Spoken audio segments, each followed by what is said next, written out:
What's up, guys? Welcome to today's sit down episode. I am on the edge of my seat. I am hyper excited because the powerful woman next to me is a loving mother, a devoted wife. She's a presenter. She is multi-talented, also a survivor on the Hot Wings Mastermind. Next to me, the beautiful and amazing Nadia Beukes. Oh, Bobby, thank you for that intro. Wow, I should take you everywhere I go. Yes, ma'am.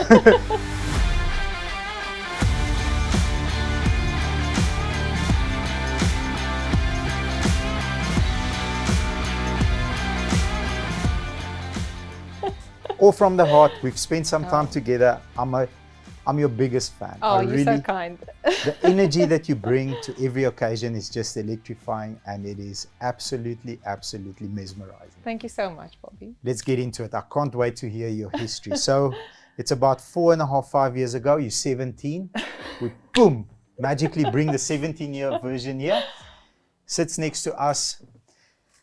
Let's process what's important to you. What are you focusing on? Have you got it figured out?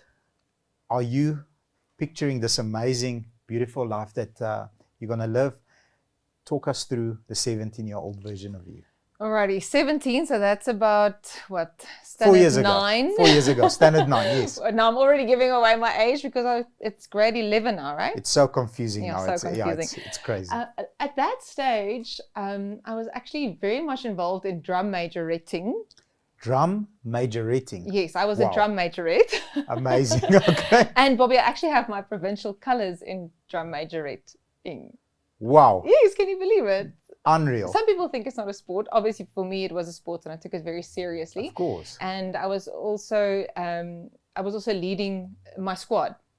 So that was a very big part of my life at that What stage. school did you go to? I went to Hoërskool Swartkop. Swartkop, where is Yes, that? in Centurion. In Centurion. Great Okay. school, great school. Actually, they're still achieving so much on academic and sport and cultural levels. I think it's one of the schools that really participates on all different levels.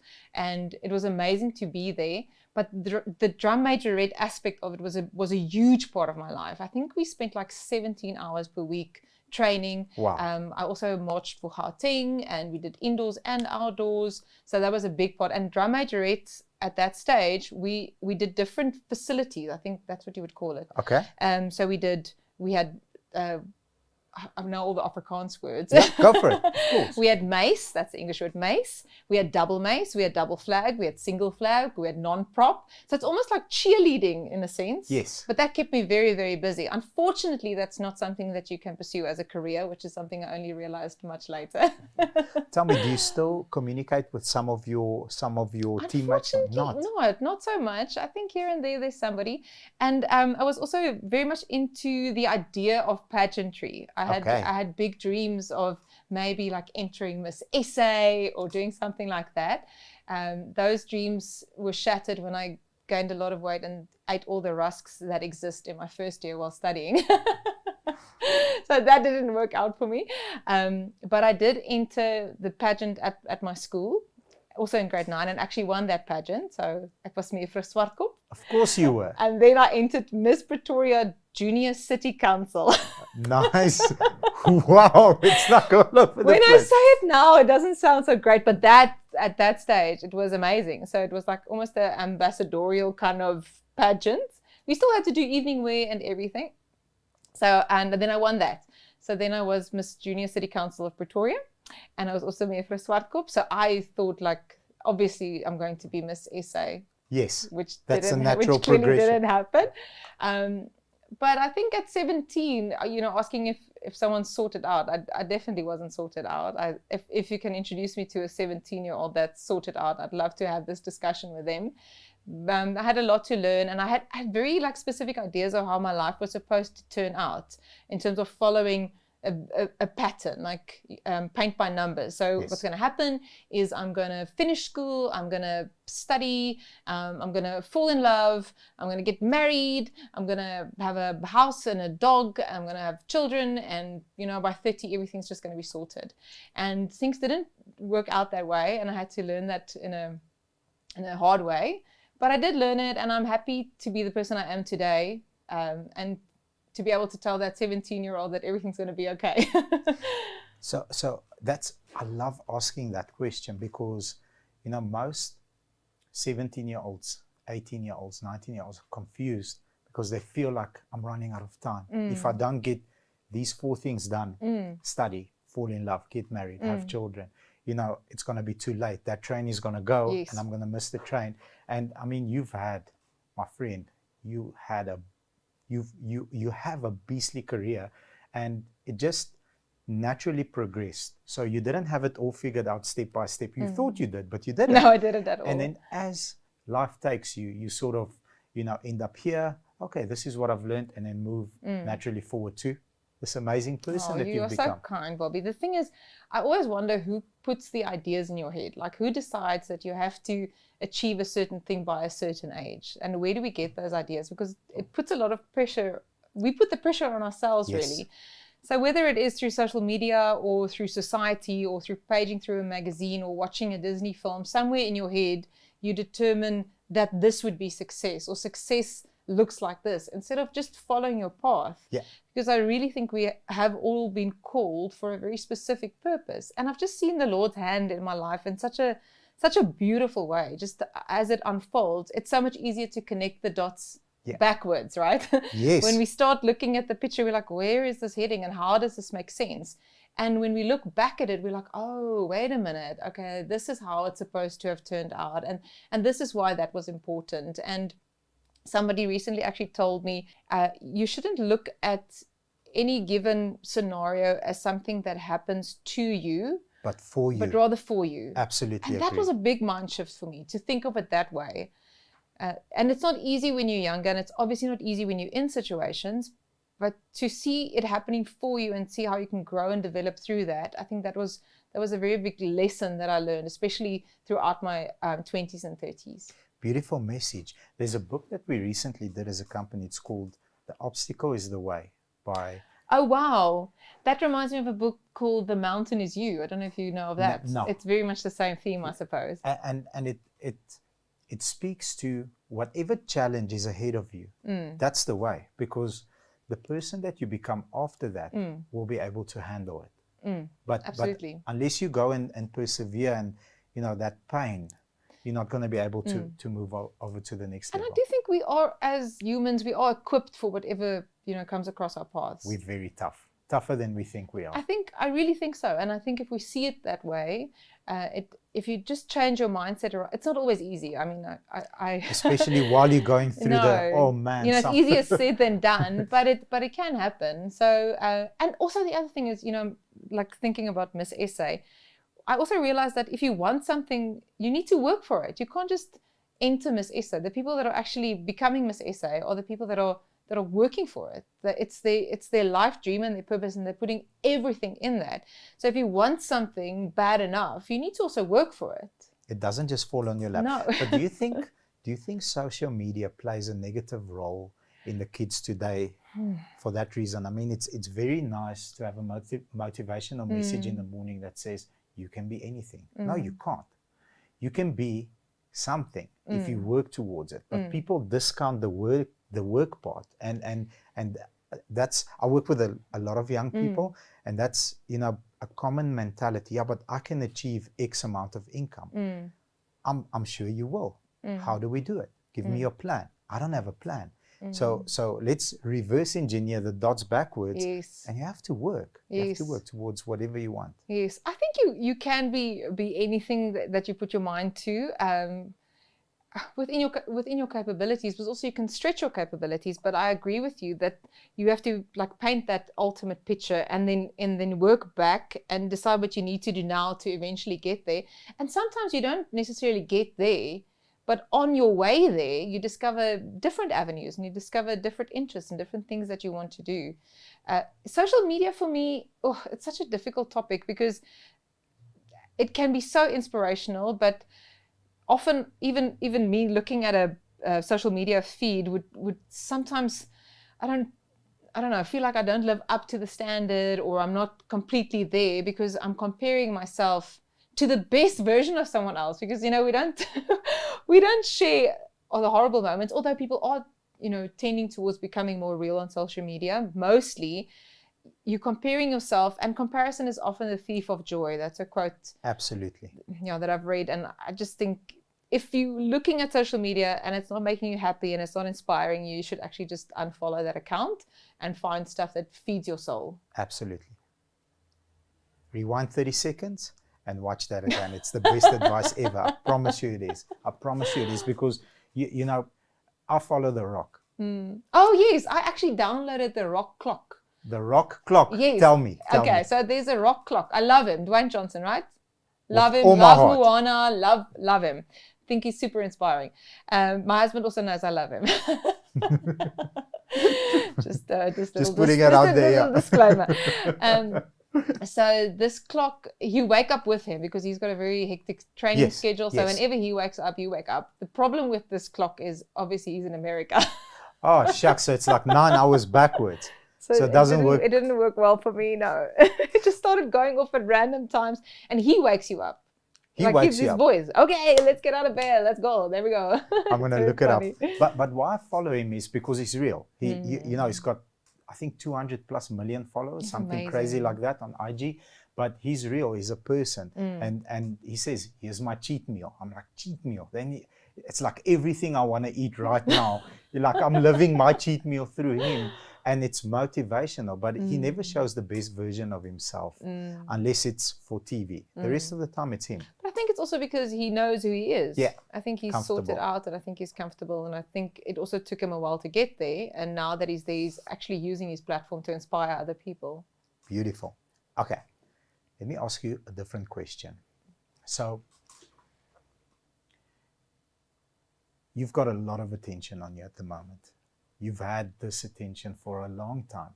If you could speak to, the 17-year-old version of you, 18, 19, 20-year-old version of you, a young lady or even a young man going into your industry, what would you wish you knew back then that you can give to them now that will serve them? I know sometimes with most lessons, you have to live through the obstacle, bear the pain, and then get the lesson. But some, like, man, I wish I knew this. Like in my industry, if I knew one or two, sort of hacks in our industry, I would have been further along very, very early. Yes. What is that for you? Bobby, I think one shouldn't underestimate the value of authenticity. Authenticity, okay. In terms of what you bring to the table. So obviously, if you're auditioning for a specific role, you think you need to look a certain way, be a certain way, sound a certain way. So you're adapting towards that character. But the reason you're going to be cast is because of your unique quality and what you as a person bring to the role. So if you are discarding that and trying to fit into a mold to be successful, it's gonna be a continuous pursuit. Whereas if you can say, listen, this is what I have, this is what I'm bringing to the table, I am working on my craft, I'm learning the skills that I need to have, but my authentic self is actually coming to the party. I think people will get to know you from the start, because having to play a role within a role is tiring. I can imagine, because you are actively representing something that you're not, but you are at that point in time. Yes, exactly. So if you can bring your authentic self, so not having to, obviously you adapt your look and you adapt towards characters, but I'm talking about your essence. Yes. To not compromise your essence, your morals, your values for the sake of something. I think a lot of people do that, and I have definitely been confronted with that. I've got an incredible support system, specifically an agent, Janice Williamson from Talent, etc. Yes, love him to bits, and he's been my person, and he's been able to support me in times when I thought, listen, should I do this? Shouldn't I do this? And he was like, no, this is not right for you because it's not a fit, and you're gonna have to adapt so much in who you are. What's going to be left at the end of it? Yes, man, that's because powerful. Contracts come and go, right? But the person that you are, that's what you need to go home with. That's who you need to live with. That's who you need to be happy with, and that's who you need to be proud of. And I think that's very, very important, because when you're younger and when you're starting out, you're so hungry to do things. Even me still, I so want to do something, but if there's stuff that doesn't align with who I am, it's not for me. my roles will be there. My jobs will be there. I'm somebody that works hard. I'm well prepared. I put the time and the energy in. I work at my skills. I work at my craft. So if after all of that, it doesn't work out, then it's not for me. Then it's for somebody else. And also what he also said to me, which is very important, is don't take someone else's space. If you're going to force yourself into a role or into a job, by what means, whatever, you're actually taking someone else's space. That's a different perspective. I like it. Yes. And also your space backstage is just as important as your space in the spotlight, if you want to use the theatrical theme. So sometimes you're training backstage and you're working backstage and not everybody's seeing you and the spotlight's not on you, but your time in the spotlight's going to come. And then also you want people supporting you backstage. So there's a plek vir almal in die son. Yes, beautiful advice. And it's from my agent. No, it's from you. It's from you. But it's something that's really, it's something that really has meant a lot to me in my career. So I think that's evergreen, and you can take it into your career, even if you're not in acting or presenting, because if you go and, I always advise young people, if you're going to work for a company, don't put the money first. Put the money last. And here's why. Is this company's mission and vision something that you align with? Because I call it factory reset. At my factory reset, I know who I am. I'm loud. I've got a temper. I get excited. What? I'll tell you how I feel right there. But after 5 minutes, it's done, and then we can hug and we besties again.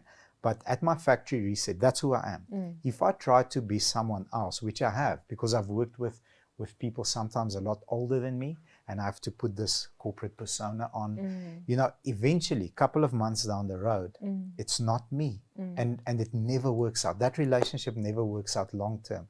So I think it's evergreen advice. Do you align with the role or with the company? Do you align with the message?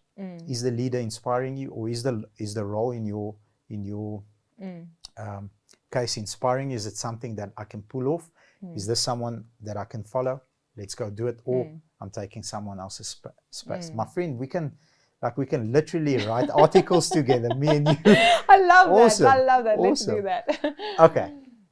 You don't become who you are because everything just falls into place and it's all roses and champagne.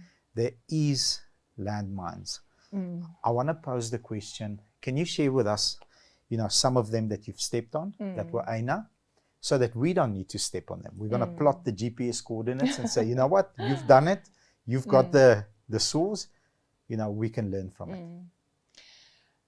Oh, I think there've been so many lessons or landmines, if you want to call them that. Specifically, I think there was a stage in my life, I was working freelancing quite a bit. I was single, just doing life by myself, so I was able to work quite a bit. And then at some stage, I just didn't have work at all, like zero work. Really? I'm someone that plans ahead, so I was okay and I was able to look after myself, and I didn't have loads of responsibilities other than, having a car and a house and some medical aid, like just the basic stuff, yes. And then my parents, everybody said, listen, what's your plan? What are you going to do? And I said to them, well, I'm just going to carry on auditioning, and I'm sure something will pop up. And I got an opportunity to work, but it wasn't right. It didn't align. It didn't align. But you were under pressure. But I was under pressure. And then I auditioned for 3 other jobs in that same stage. The one that was offered was something that didn't align with me, but it was a permanent position, like a year contract, at a reasonable salary, but it was, set. It was safe. It was set. It was safe. It was that. The other one offered me like an understudy position. Okay. So that if something were to happen to the lead, then I would be able to perform. Otherwise, I'd just be on standby. And the one that I really wanted said they needed more time to decide. Oh, so you're not at a crossroad. You're not at a T-junction. You're at you're at Gululi's now. This is where you are now. This is horrible. So I had to decline the safe option. You declined the safe option. Because I had to wait for the one that needed more time. And they were under pressure. They said, you have to give me an answer. And then the one that I offered me the understudy, same thing. They said, listen, we under time pressure, you need to either accept this or not. And then I said, okay, well, I can't accept this because, you know, my heart's in the one that I'm that I'm waiting for. Tell me you got it. Well, that weekend I actually stayed in my pajamas the whole entire weekend. And I ate ice cream. I'm sorry, there was actually a fourth one. There were 4 things. And then the one was okay and the other one was like the ultimate. And my agent phoned me on the Monday and he said, listen, so okay, you got the one that's okay for you. But I said no. And I was like, we're not in a position to say no now. You can't be saying no now. Can't be saying no. I've got stuff to pay. So I've got one, let's go. It's not great, but it's something. He's like, I said no because you got the other one. Yeah. And that was Boersukke Vrou. Wow. And that was a big, that was a huge, I get emotional thinking about it. It was a huge stepping stone. And also interesting is I auditioned for Boersukke Vrou 2 years before. And I think I was just too young. I wasn't right. It wasn't my time. And then it was 2 years later and I auditioned again. Boom, got it. And then I eventually got it. And that changed my life. That gave me a much bigger platform. Also at that stage, because I was at a place where I was just doing life for myself, being confronted with these people who actively pursue love and pursue relationships. And that really inspired me. And it's actually during that time when I met my husband. Beautiful. Amazing. And my friend, that's where it like kicked off and went to the big leagues. You know, it gave you the big platform. And then from there on, I mean, the offers started coming in and you got a lot more calls and a lot more auditions, and you could be not picky, but you could really center yourself and say, okay, this is definitely for me and this is not for me. And you know, be true to who you are. But along the journey of life and along the journey of your career, I don't want to put you on the spot, but I'll say, you know, it takes a village to raise a young woman like you.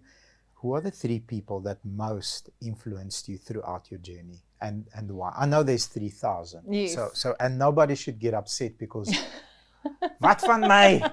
Onthou jy in? Don't do that. You know, the 3 that come to mind. I definitely have to give credit to my parents. So let's make them one person. My dad comes from an opera background, and he's a very well-known opera singer, actually. Nadia Beukes. Nice. He's performed on international stages all over the world. Such a talented performer, and being introduced to that world through his eyes. I mean, that's something that money can't buy. And Agreed. Seeing the way in which he handled his career and how he's actually still actively working, that's super, super inspiring. Him being away a lot with work put a lot of, I don't want to call it pressure, but it put my mother in a position where she often had to be mom and dad. I understand. And I mean, for her to be able to handle all of that, and for my mother and father to be able to give us a stable home and upbringing, for that, you know, I can't say thank you enough. That's something that I don't discredit at all. I think it's very important to have, you know, a good, what do you call it? A foundation. Yeah, good foundation. That's a perfect word. So thank you to them, mom and dad. I appreciate you if I don't say it enough. So thank you to them. Who was tough on you, mom or dad? Ooh. That's a hard one. In different ways. I think they were a good team. So politically correct.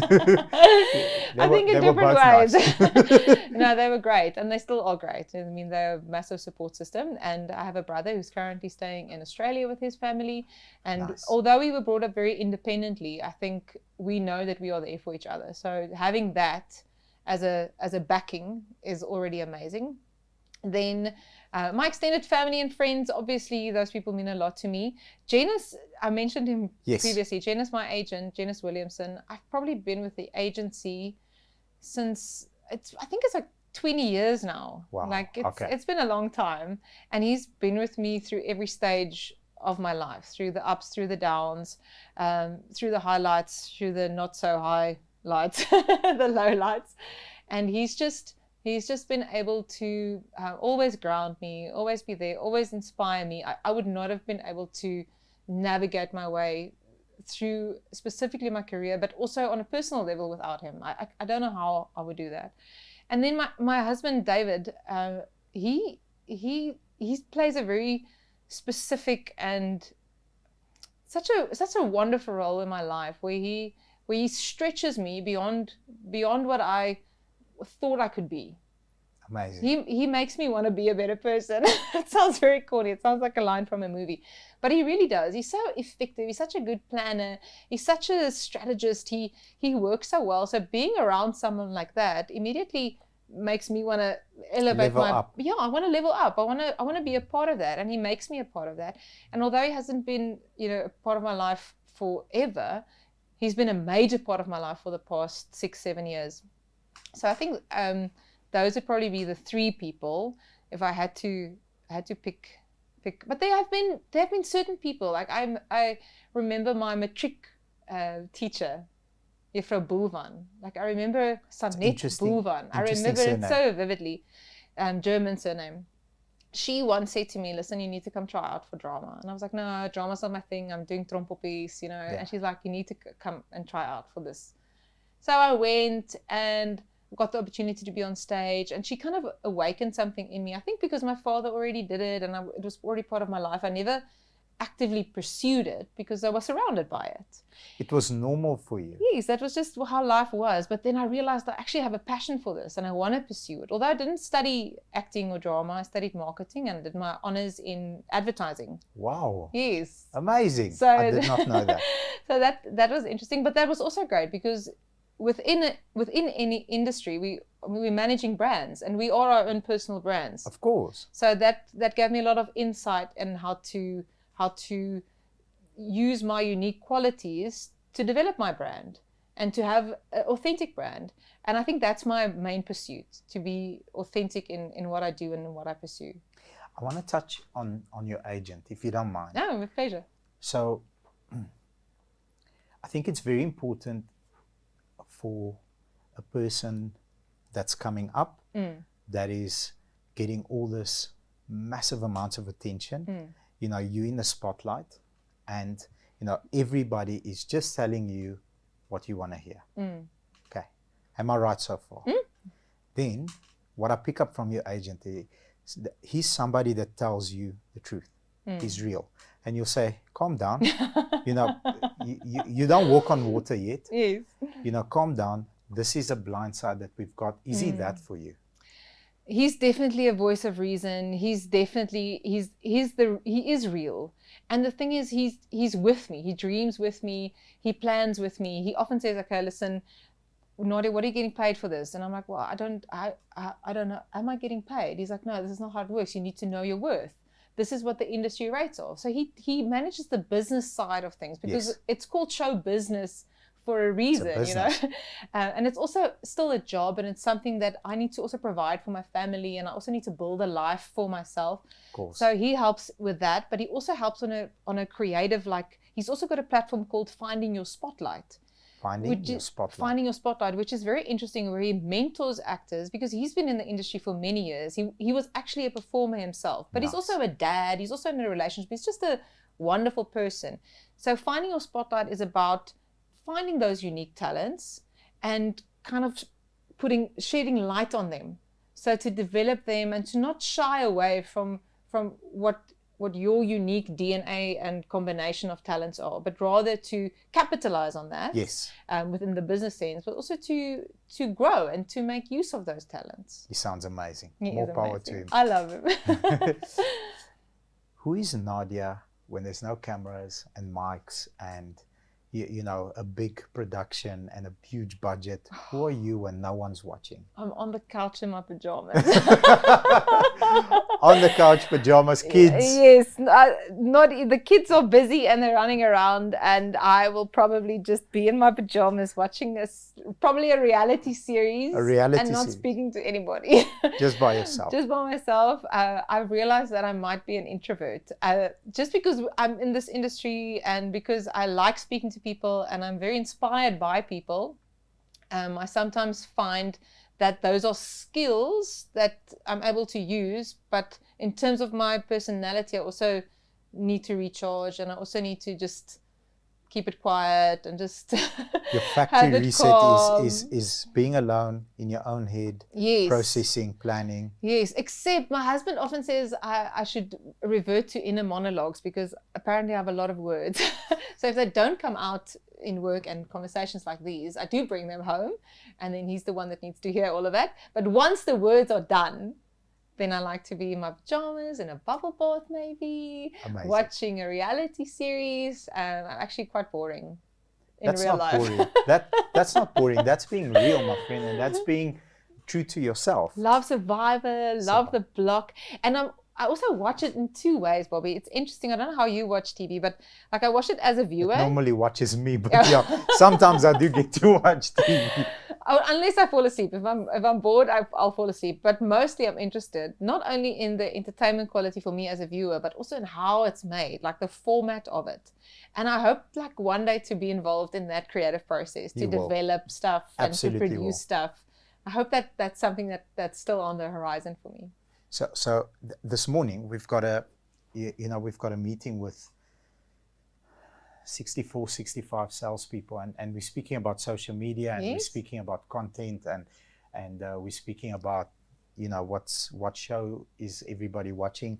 And on your point, 99% of people are consumers of content. Yes. You don't need to be a creator, but you can see the creative part. Why do you follow this person? So mostly men, and they follow certain girls because of the way they look. Yes. Said, okay, but outside of her looks, what are you getting from this? Yes. Nothing. So try following this person, because check how they do the camera angle, and look how they present the message, and listen to the sound. And now everybody's today, like I've been screenshot maybe 50 times already of people creating little videos and starting to see that just don't be a consumer the whole time. Start creating your own, and the platform is there today. Absolutely, absolutely. So exciting, like with all and especially international platforms, like being able to represent South Africa on international platforms. Absolutely. I've recently been working on a production. It's a telenovela, but it's a Turkish production, and we were dubbing it in Afrikaans. In Afrikaans. Yes. So I'm the Afrikaans voice of this Turkish actress, but she is extremely well known in her country, and the production quality of this production is great. The story, I couldn't wait to get to work just to see what's going to happen next. Nice. Because I have to watch this. And it was such an interesting medium. I love doing voice work. It's one of my favorite things to do. So is the original piece in Turkish? Yes, the original piece is in Turkish. How do you get that in English? Then you get it. It's almost like karaoke. I think that's the best way to explain it. So you watch the Turkish on a screen, and you've got it subtitled in Afrikaans. Really? And then you read while they're in Turkish. Then you watch the entire scene, because obviously she's got emotion. So you can't just have a straight read. You have to actually play the character. That's a skill, my friend. So you have to audition and play the character, but only with your voice. Unreal. Ek het nou die mic gestel. Gou gee die weer sê. Okay. But only with your voice. And then what happens is the words scroll, and then you have to speak the words while then there's no sound. Then they record the audio. And at the beginning it feels strange. I think it's a very interesting technique, because they work on open and closed vowels. So how the mouths move. And at the beginning it feels strange. Awkward. And then your eyes and your ears get used to it. So we did about 100 plus episodes. So after how long did that take you? It was like a 6-month project. So it's a lengthy project. Yes. And it's airing on ETV one of these days. So can't wait. Yeah, it's going to be great. I want to watch it again. That's how good it was. If you want to know who gets killed, who gets pregnant, who gets... and everything happens. Everything happens. It's like, it's so intense. Oh, wow. But, sitting there and working with amazing directors and like this technical team, and I was thinking... I'm working on international content as a South African, as an Afrikaans-speaking South African, in my mother tongue, doing this work. It was amazing. I had to pinch myself. Beautiful. Like, if you love what you do, it feels like you don't work a day in your life. That is really true. Beautiful. Sometimes advice hits you like a train, like poof. You got this message like, damn. Or sometimes it lands like snow. Best advice that you've ever had, that when you received it, it makes sense. And you're like, okay, I'm gonna own this. Yes. Okay, so recently did a musical. Musical. Yes, Okay. the musical was called Die Gelofte. It was a musical about what we refer to these days as the Day of Reconciliation.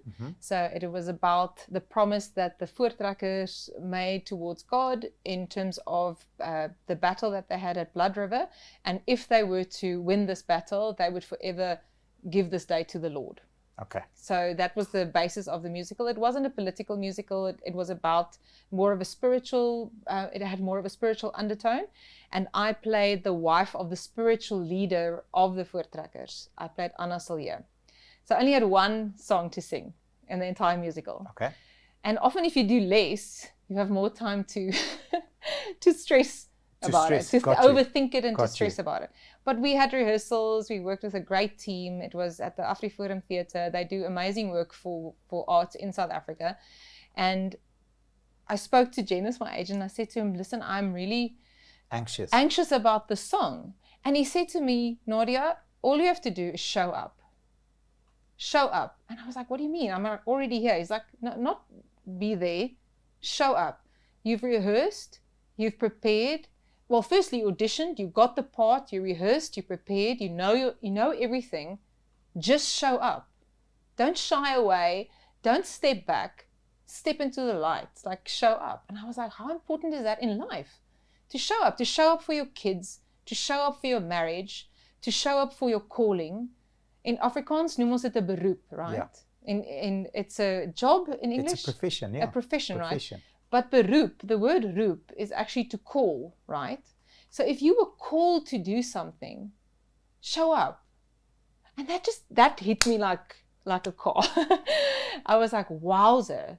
That it really made a lot of sense to me in that moment. And every time I went on stage, before I went, I was like, Nadia, just show up.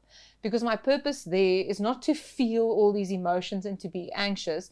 My job, my roeping daar, is to allow the audience a space in which they can feel. Unbelievable. So they can relate to the character and the message that the characters bring across. And that was a very specific message, because what happened there is because the women were able to give the men the space to go fight, they were less on that side, more on this side. It was like I wish you could have seen it. It is actually available online on afriforumtv.co.za. Nice. Download it for free. Check it out. Die Gelofte. You can go watch it. It's an interesting part of history, and it was beautiful to see how they portrayed it in a non-political. It was just a kind way of approaching it. For me, it was very special to be a part of it. That's the one thing. And the other thing that I kind of learned, more like a snow lesson, is what you allow will continue. What you allow will continue. Yes. For me, specifically in terms of maybe relationships that haven't worked out, or just people sometimes taking advantage of other people in the sense that you do work but you get underpaid. I'm not talking about in terms of my life. I've actually have people that manage that rather well, but I think a lot of people are in situations where they are being taken advantage of, or like, for example, weight. I mean, this is a story that if you keep on consuming food, you're gonna remain at a certain weight. And on that, I've got the same saying, just a different version. I hope I don't offend anybody. What you don't hate, you tolerate. That's very much the same. Yeah. So if you, your transformation, we talked a bit off screen now. I mean, that's incredible, Rory. That's so inspirational. But it was a choice, right? I hated the way I felt. So, for me, it's not about, being overweight as much as the way I feel. And I carried on tolerating it to the point where I really hated it. Boom. Then I do something about it. Exactly. And then I showed up for myself for the first time in a long time. Because you always show up for colleagues. I show up for my wife. I show up for my friends. I show up for, and that's the decision that I made that day. I'm going to show up for myself. Wow, Bobby, that's great. Irrelevant of who says what, this I'm doing for me. And that's difficult, because sometimes people don't approve of that, because now you're changing, you're not the same, you're maybe not as social, or this or that, or you have to stick to a routine, so you're not as accessible to other people. And I also have a quote for that: the people who mind don't matter. And the people who matter Don't won't mind. Wow, I'm stealing that as well. It's on my own. I can't remember. I can't quote, but these quotes just stick like inside me, and I just remember it so well. You are throwing gold bricks at us, not golden nuggets, like bricks. I'm just catching them wish for they were later. my own. They're not my own. They are, my friend. I Own read them, but Own it is stuff that I have applied in my life, and it stays with me. Beautiful. Now, outside of family, friends, and loved ones, you're not allowed to choose one of them. It has to be somebody outside of that, dead or alive. Who would you spend the day with and why? What would you process with that person? Can it be The Rock? The Rock. So, on behalf of your husband, no, it may not be The Rock because there's a bit of a feeling there. You know, you're blushing. I'm blushing. So it may not be The Rock. I'm representing. Your husband's name is David. David. Yes, David. Okay, David might not be The Rock. My husband looks like The Rock these days. Wow. He's Nice. been training. He's been doing so well. He's looking amazing. So why would you want to spend a day with The No, Rock? no, You no. spend every day Yes, with David. I spend The it. Rock Yeah, would put him aside. I'm lucky. I am very lucky. Oprah Winfrey is somebody that I really admire. I think in terms of her career, the transformations, her production company or magazine, the philanthropy that she does, what she's been through, how she's gotten through it, how she manages her life.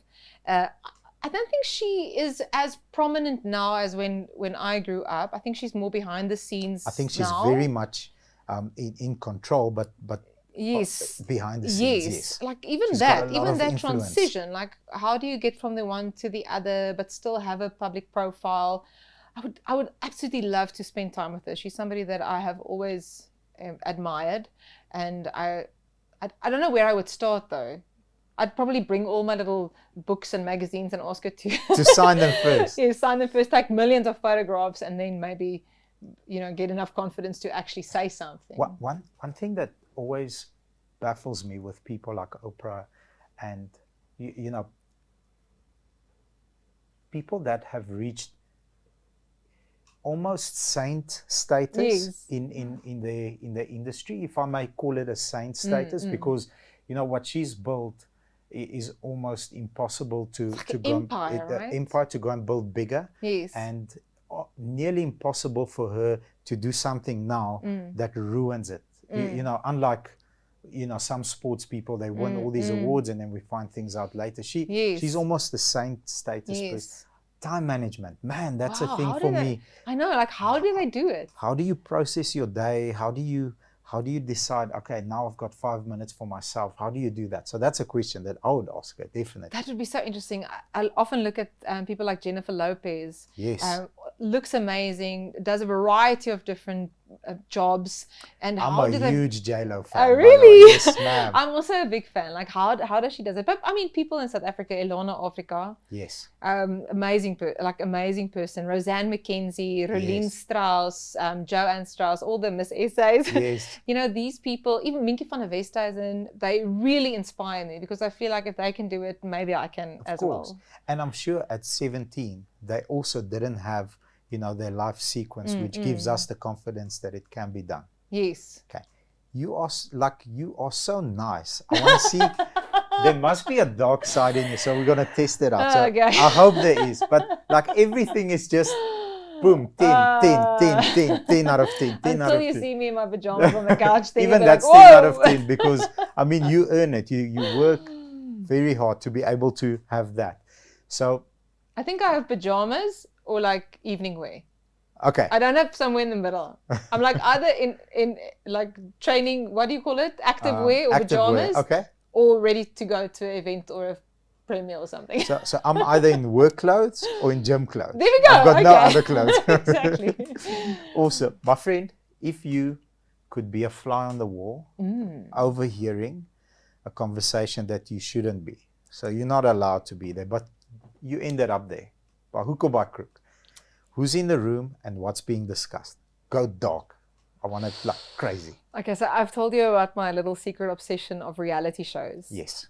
Okay, so I would love to be like, I don't know, in an edit suite or like some sort of behind the scenes scenario of something like Housewives, something like Survivor. Like how does it all work? How does it all come together?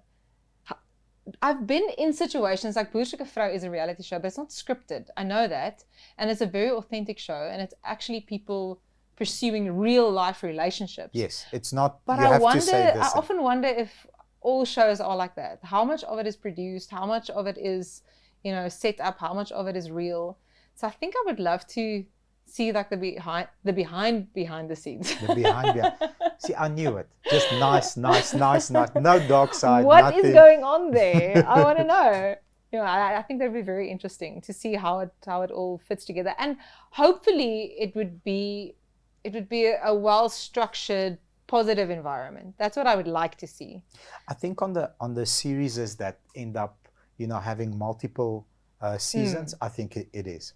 Yes. On the ones that get cut. Like Survivor, like how does it even work? I don't know. How does it actually work on that island? That's incredible because we see like an hour of edit. Yes, but they're there for all that time. Yeah. Where would you want to be, Bobby?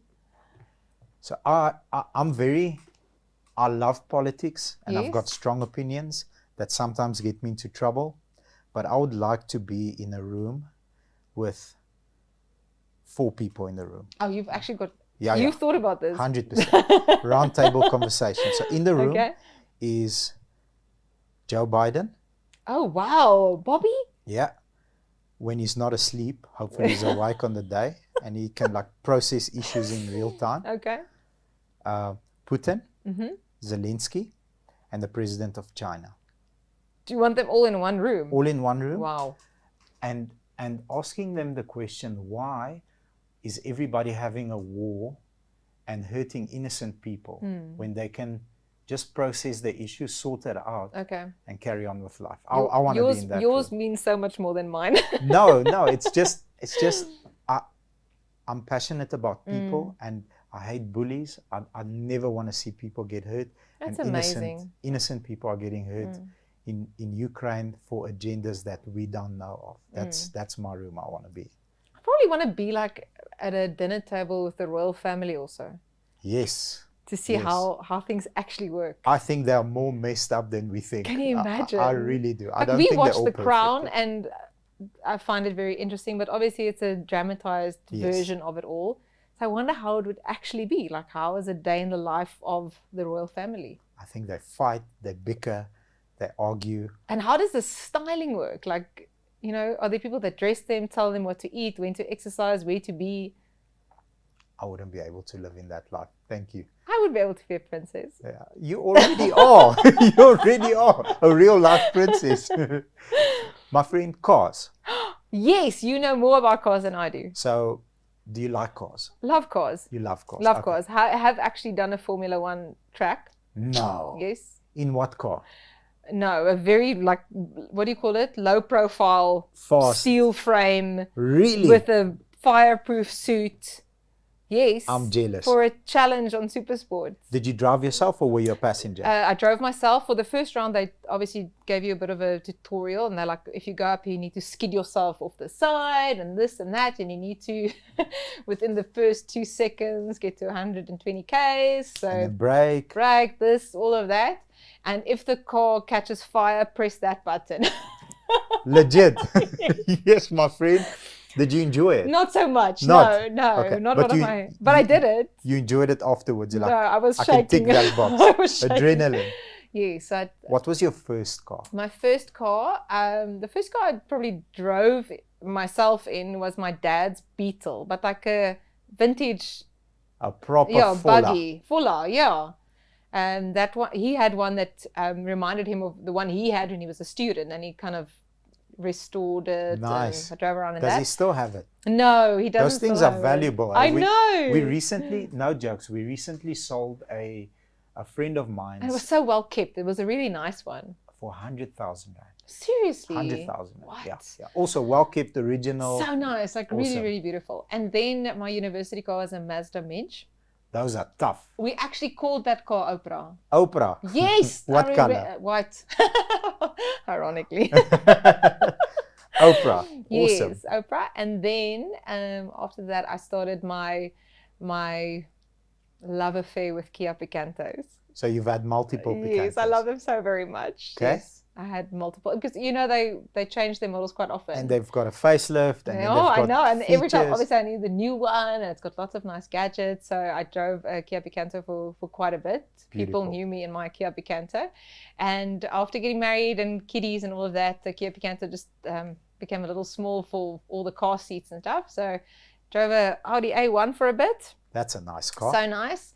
And now I've probably got the best car that I've ever had. Totally in love with my T-Cross. T-Cross is amazing. Yeah, I love that car. It's quick and So it nice. can climb pavements like a champion. So It's nice. Yes. And I don't know how to say this. I'm probably not the best driver.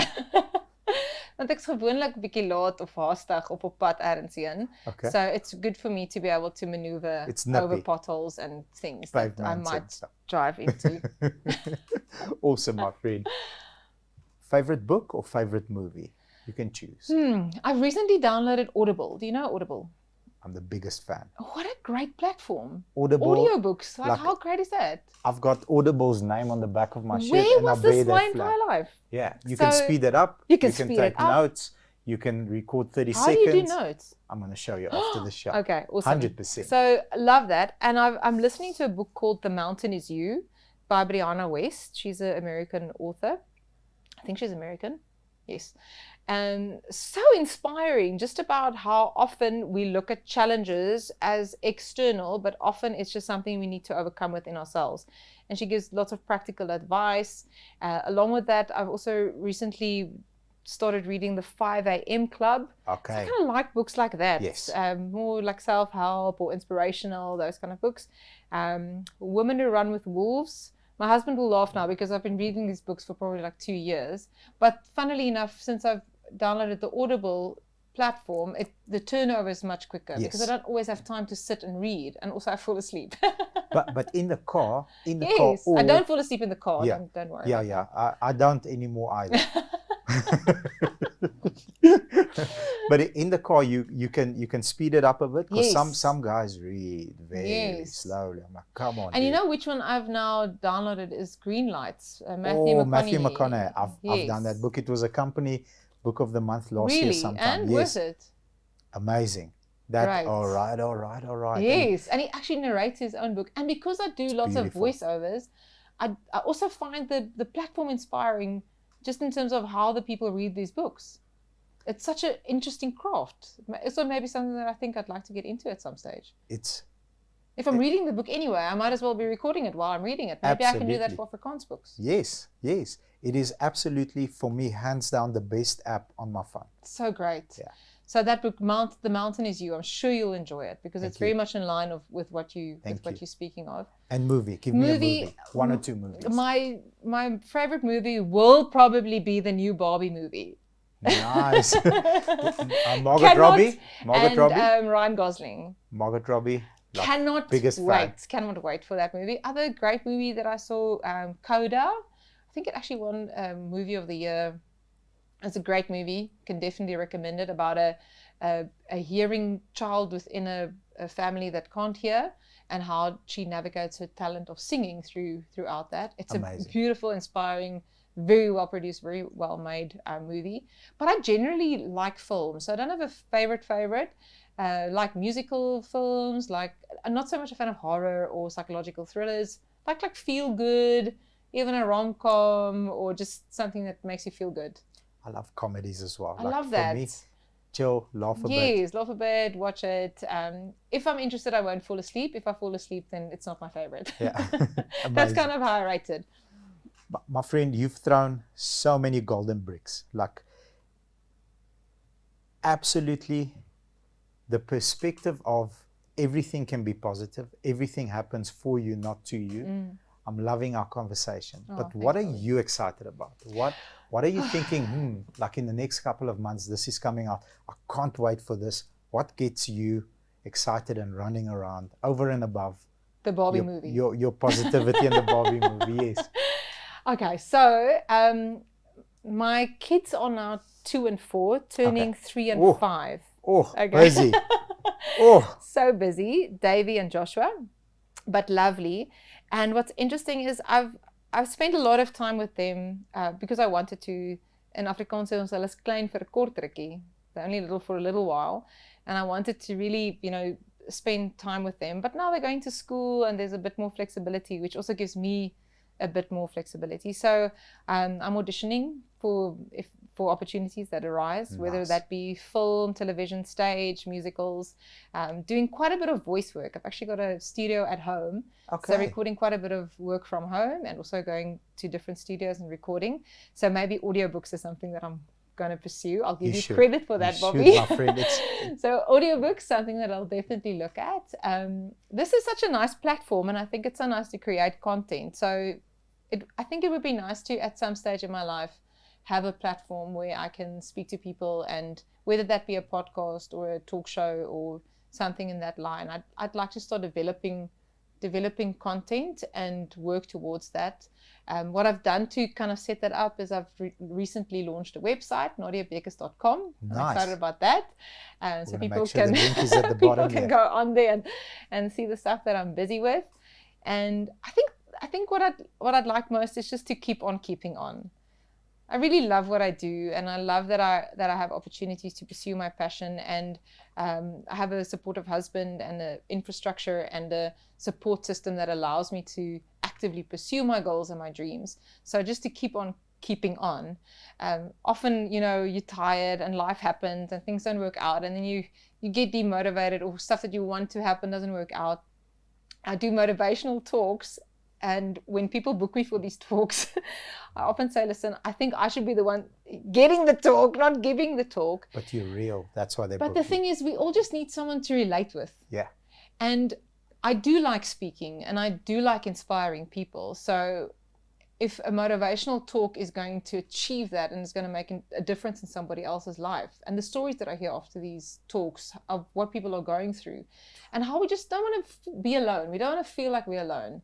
Because if other people are going through these things, it kind of motivates us and makes us feel that we can also do it. It's very important, my friend. So I belong to a very small community of business people that meet twice a month. Yes. And for like 90 minutes. And the platform is, there's 5 of us with a guy he's just a powerhouse. And then I'll present a problem. And then the next guy presents a problem. I'm like, what? You also going through this? I went through this crap like a month ago. Wow. And you presenting a problem, and he's presenting a problem. Like, holy moly! So it's not me. I'm not alone. This is normal. Woosah. Everybody's going through this turmoil. Okay, cool. Let's process this together and then grow from it. It's very important, because sometimes you feel alone, whether in business, especially if you're in business. There's not many people you can talk to, or as a mom. Even as a mom, who can you speak to? There's only so many things you can tell other moms. But if you actively go and seek and say, listen, I'm having this problem. Okay, I went through this 6 months ago. This is how I handled it. By the time you talk to 3 or 4 people, you'll know the answer. And also, I think you mentioned it earlier, to prioritize self-care, to make sure that you can't pour from an empty cup. So to make sure that whatever you do, that you also look after yourself, like your health and just your mental well-being, all those kind of things, and your creative outlets, so that you're also inspired to enable you to also inspire other people. Yeah. I think that's important, to not neglect yourself throughout the process. I don't have children, but I want to make a point that stuck with me. It's something that landed like snow. And on one of these meetings, the guy said to the other guy, because he's sort of living past his kids. He's busy, he's running a business, it's not going well, he's got problems, people resigning, all this other stuff. And he said to him, your child is only going to be 7 1 year. Then you're getting a new child, which is 8. It's not the same 7-year-old. Now you're getting an 8-year-old. So give time to the 7-year-old. Give enough time to that 7-year-old. And I was like, man, I remember that if I have kids one day, the 1-year-old version of my child will be 1 year old for 1 year, and then the 2-year-old version comes out. So on that note, I think it was pretty good advice. Rolene Strauss has a metaphor that she uses in her talks, where she says that we are often forced to keep a lot of balls in the air. Yeah. But you need to determine which are rubber balls and which are glass balls, because rubber balls will bounce back, so they can drop. It's fine. But don't drop your glass balls, because they're very difficult to repair. And most of the time we think family is the rubber balls. And it's not. Family is the glass Absolutely, balls. 100%. Geez, my friend. Oh, wow. Where's that book, Bobby? We need to write it. The golden bricks. I'd stack this high next to me. My friend, you need to give me some advice because like No. I feel like I've been just, I need to just take my own advice. You know, that's the thing, because we often want to do things, right? And it's easy to say all these things, but I think today I've also just got some inspiration, just actually saying it out loud, to keep on keeping on and to dream big and to have new dreams. Because you get to a stage and like, wow, my dream actually came true. What now? To not, Afrikaanse word is stagneer. Is it stagnate? Stagnate. Okay, to not stagnate, but to actually elevate. Constantly. Keep on elevating. Constantly.